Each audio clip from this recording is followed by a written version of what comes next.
Um espectro ronda a América, o espectro do comunismo.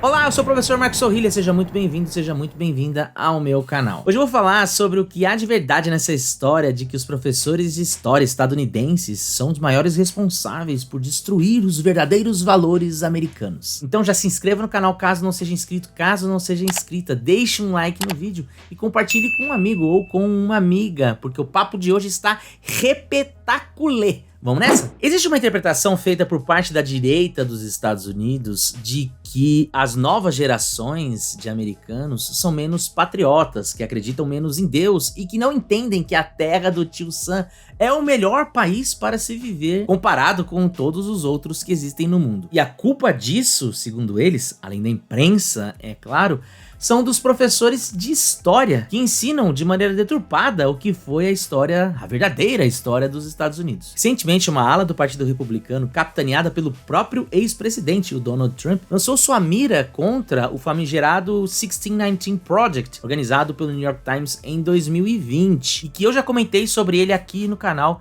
em outra oportunidade. Porém, essa reclamação de que existe um doutrinamento de esquerda nas escolas por parte dos historiadores, ela é bem mais antiga. Só para citar um exemplo, em 2015, Rick Santorum, que é um ex-senador republicano pelo estado da Pensilvânia, fez um discurso dizendo que o problema das novas gerações não serem patriotas estava na forma pela qual elas aprendiam a história dos Estados Unidos, que segundo ele era amplamente dominada por uma literatura de viés marxista. E para exemplificar a sua afirmação, ele disse que o livro A People's History, do Howard Zinn, se configura como um dos livros mais populares e mais usados pelos colégios nos Estados Unidos. Quando questionado de onde ele tirou essa informação, ele indicou um relatório de 2010 e que foi produzido pela Phyllis Schlafly Report, que é um think tank republicano. Segundo essa organização, o livro A People's History, do Howard Zinn, não é apenas o mais lido entre os alunos de escolas nos Estados Unidos, como o autor é caracterizado como sendo um antipatriota, membro do Partido Comunista e que tinha como grande projeto produzir uma revolução silenciosa por dentro das instituições para a destruição dos verdadeiros valores americanos. O que há de verdade nessa afirmação?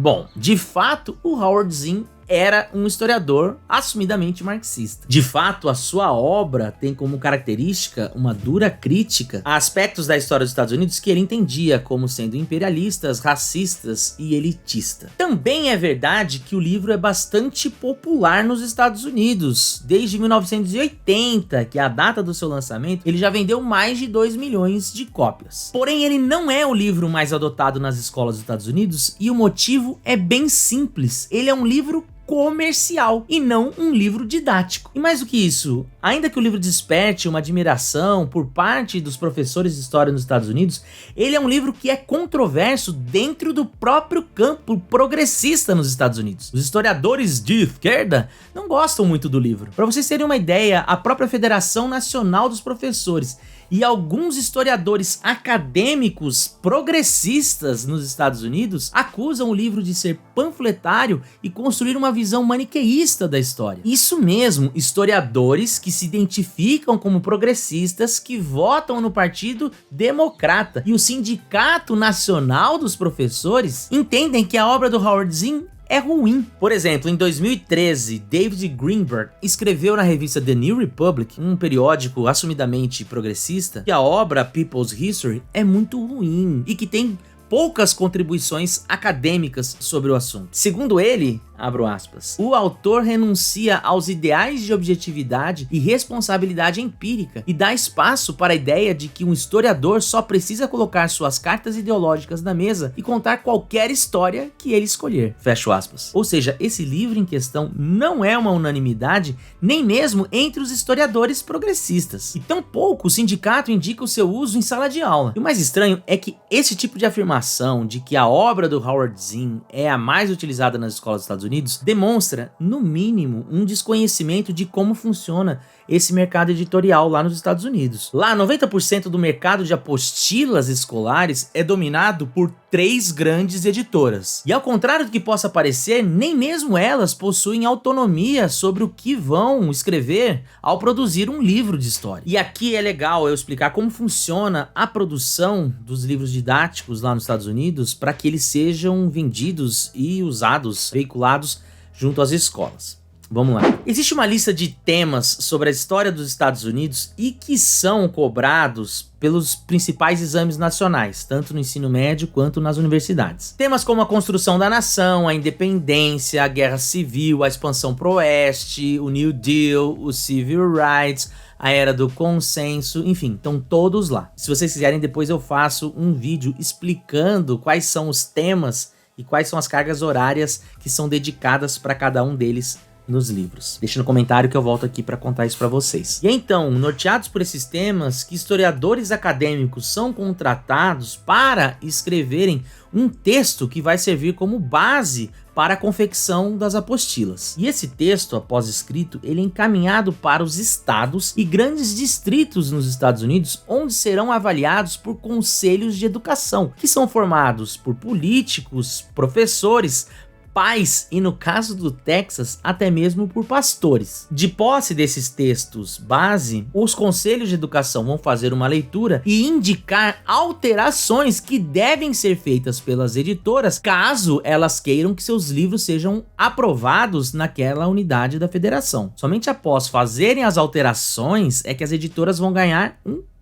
aval, vão serem aprovadas para comercializarem os seus livros com as redes escolares de cada estado. E olha só que maluco, isso permite com que o mesmo livro didático da mesma editora possua conteúdos diferentes em estados como o Texas e a Califórnia. E eu menciono esses 2 estados porque isso realmente acontece, e eu vou dar 3 exemplos aqui para vocês. Na apostila da Califórnia, quando o assunto é a segunda emenda à Constituição dos Estados Unidos, aquela que trata a respeito do porte de armas, existe um adendo dizendo que é justamente essa emenda que permite a existência de uma discussão sobre qual tipo de arma pode ou não ser liberada para o porte. Já quando nós pegamos essa mesma apostila lá no Texas, isso sequer é mencionado, apenas se fala que a segunda emenda garante o porte de armas aos cidadãos americanos.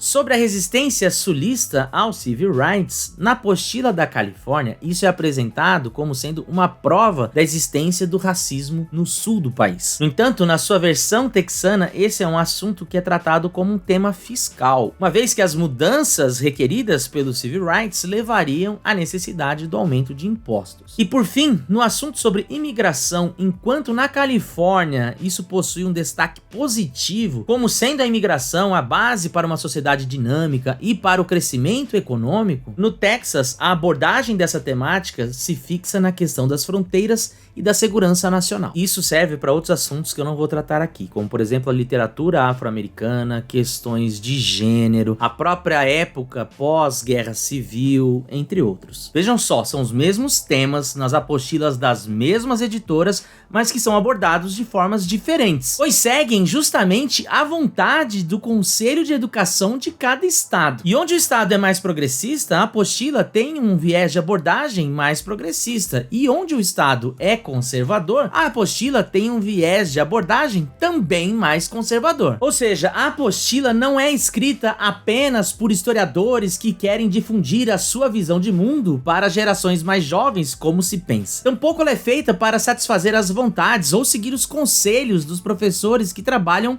dentro das salas de aula. No final das contas, a apostila é feita exclusivamente com o objetivo de... wait for it...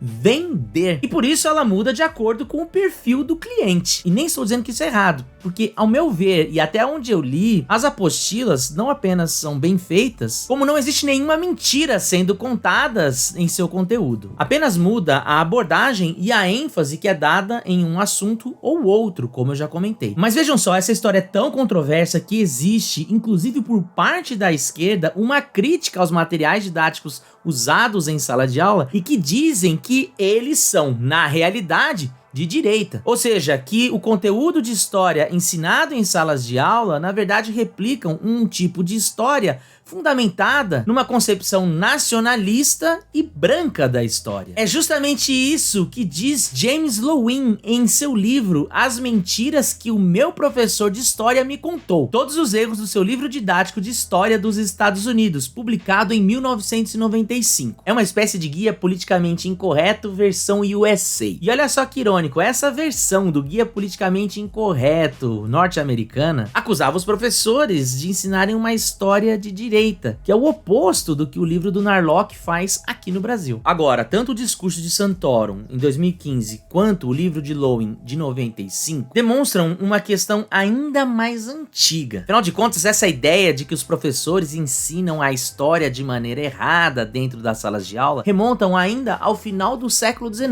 lá nos Estados Unidos. Naquela época, existia uma briga sobre de que maneira a Guerra Civil ia ser contada nos estados do Sul. Para sulistas que pertenciam à União das Filhas da Confederação, os livros didáticos traziam mentiras que eram contadas por historiadores yankees do Norte e tentavam emplacar obras que colocassem de lado a temática da escravidão como tendo sido central para a deflagração da guerra. Percebem? Em suma, a história é um campo que está sempre em disputa. Trata-se de uma vontade de se dominar o passado na tentativa de se construir um país idealizado. E neste caso, a disputa gira em torno daquilo que se compreende o que é a América e quem são os verdadeiros americanos. Para uns, falar sobre o erro do passado pode contribuir para realçar as fraquezas de um país e produzir uma geração de antipatriotas. Para outros, a melhor forma de se construir uma sociedade forte é justamente reconhecendo os erros do passado em busca de se entender os traumas e as feridas que seguem abertas até os dias de hoje. Essa discussão é secular e ronda